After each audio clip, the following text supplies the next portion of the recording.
there, friends. This is Miss Tracy from the Charitable Branch Library. I am back with another virtual story time. Today we're doing letter F. Here's our uppercase F and our lowercase.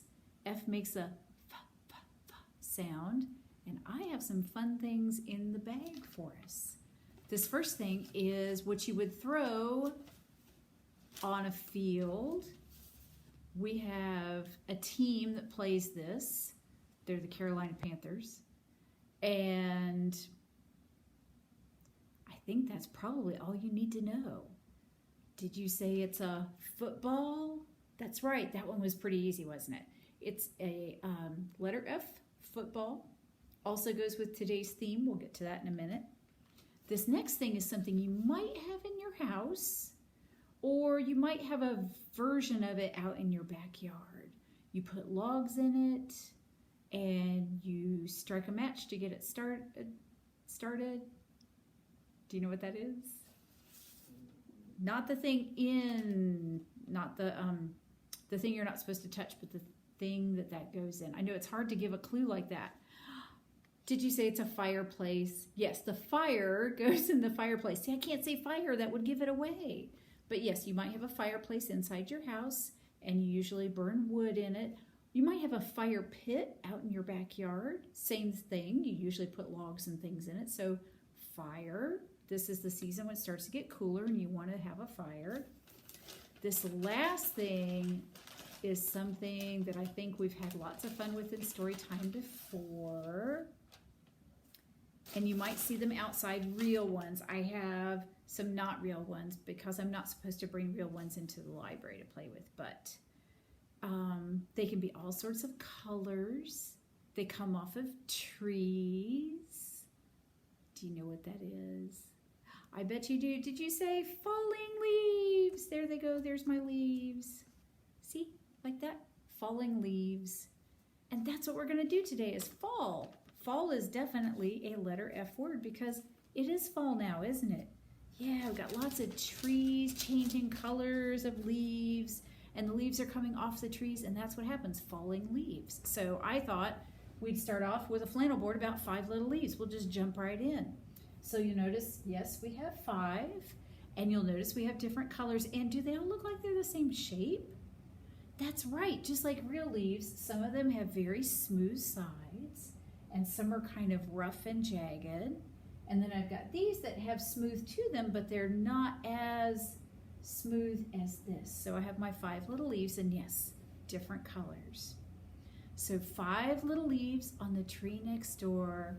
Oh no, one fell off, and now there are, that's right, 4. 4 little leaves all over the tree. One fell off. Oh no, I can't get it to fall off. That one doesn't want to fall off.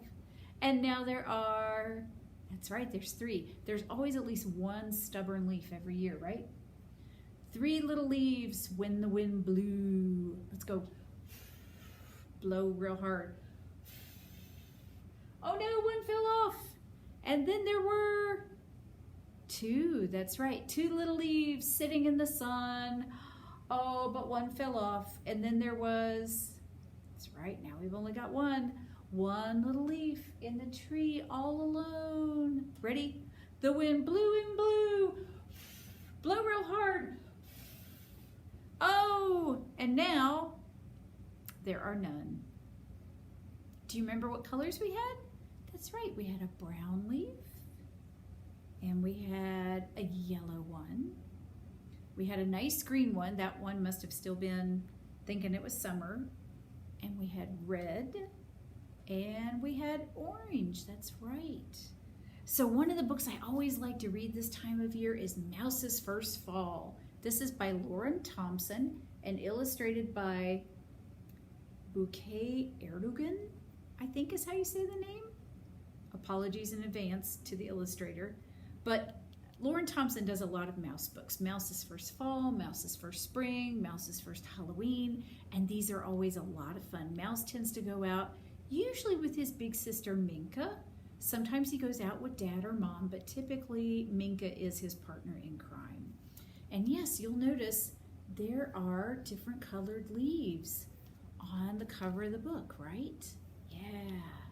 And there's Mouse. You can tell how small he is because he fits under one of those leaves.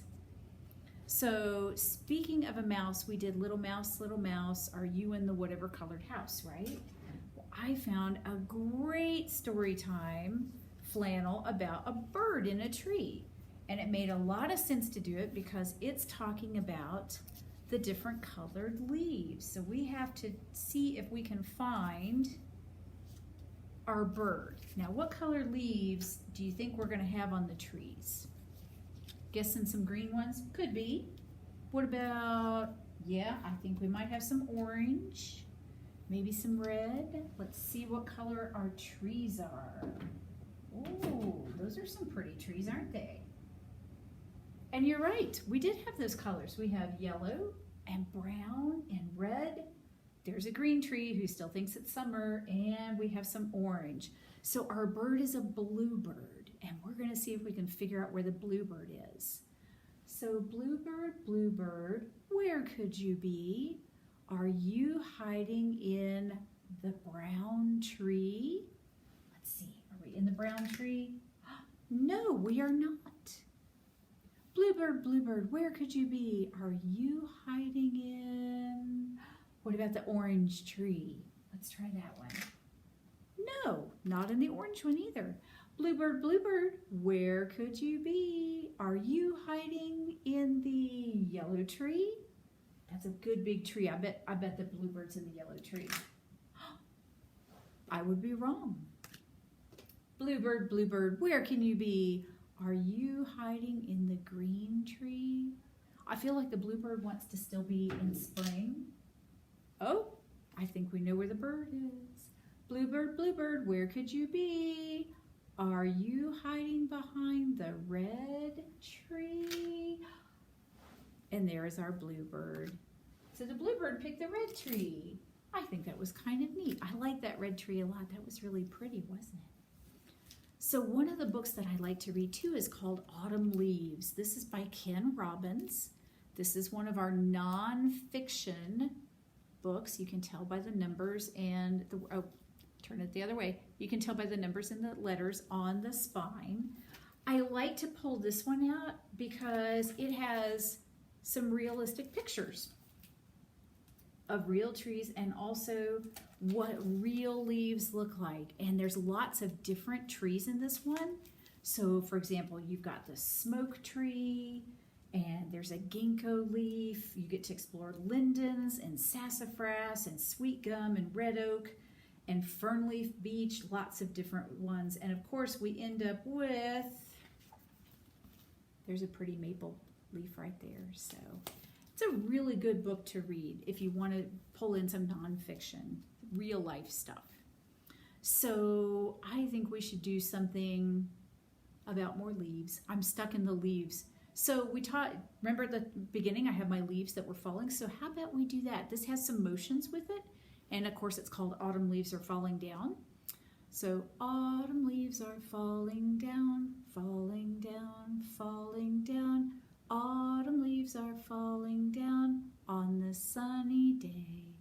The wind will blow them round and round, round and round, round and round. The wind will blow them round and round on the sunny day. Take the rake and rake them up, rake them up, rake them up.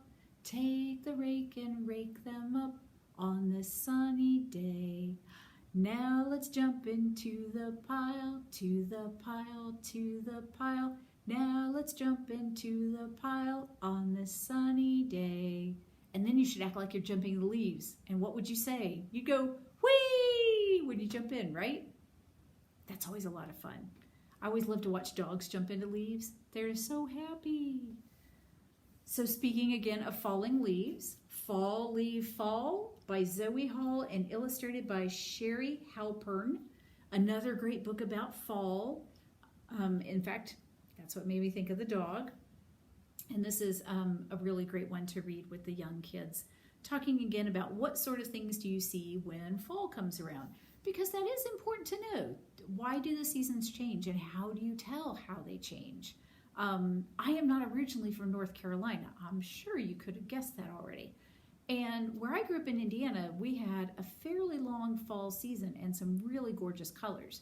We do have gorgeous colors here, typically more so in the mountains, but it seems like our fall is a lot shorter. That's okay. I like not having to shovel snow every year, so it's worth it. Okay, one of the things that you might do if you're thinking about fall is think about all the animals that you could see in the forest. Lots of animals in the forest get ready to hibernate during the fall. So I thought, hey, let's sing a song about the forest. And I found this really great one. We're going to see a deer. We're going to see some rabbits. We're going to see a bird, maybe even a bluebird like we just had with our trees. And then finally, we're going to see some trees. And in fact, we just saw a lot of trees at the beginning, right? So we're going to sing. I'll try to sing slow so you catch on. If you're ever in the forest, the forest, the forest, if you're ever in the forest, you might see some deer, a young one, an old one, and some that can quickly run. If you're ever in the forest, you might see some deer. What would you do to be a deer? I would do like this, antlers, although that's more moose-like, but still. Unless it's a doe. Doe don't have the antlers, so I'm not sure what we would do. If you're ever in the forest, the forest, the forest, if you're ever in the forest, you might see some rabbits. They hop here, in fact, they hop everywhere. If you're ever in the forest, you might see some rabbits. And rabbits hop, right? They hop up and down like that. If you're ever in the forest, the forest, the forest, if you're ever in the forest, you might see some birds. They tweet here and tweet there, they're flying around everywhere. If you're ever in the forest, you might see some birds.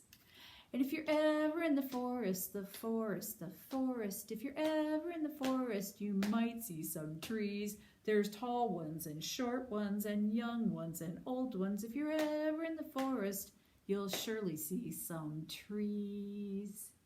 That's right, we would see lots of trees, right? Well, speaking of animals, you might see squirrels if you're out in the forest, right? And this is a really great book for fall about the busy little squirrel. This is by Nancy Tafuri. It is one of my absolute favorites to read in the fall because we get to make lots and lots and lots of animal noises. We have to woof like a dog and meow like a cat. And we get to talk about the different types of foods that the squirrel gathers because he is so busy gathering everything. And in fact, there he is on the back. Isn't he adorable? We do also talk about the fact that the squirrel has very sharp claws. So if you see a squirrel out in the wild, say like on your sidewalk or near one of your trees, don't try to pet the squirrel. Squirrels are wild animals and they are not meant to be petted by us. They're cute, but they don't understand what you want to do. They'll see it as threatening, so don't go after the squirrel. Okay, we've got a really cute rhyme about a squirrel, and we get to be, in fact, I might have to stand up a little bit. Let's do this. Can you see me still? We're going to be squirrels. I feel like I'm kind of hunched over like a squirrel. So we're going to say, gray squirrel, swish your bushy tail. Go ahead and wiggle your bottom. Gray squirrel, swish your bushy tail. Wrinkle up your funny nose and hold a nut between your toes. Gray squirrel, swish your bushy tail. I know the tails are fun, aren't they? All right. And that, my friends, is the end of the letter F story time. I will see you again next week. In the meantime, have fun with fall. Bye-bye.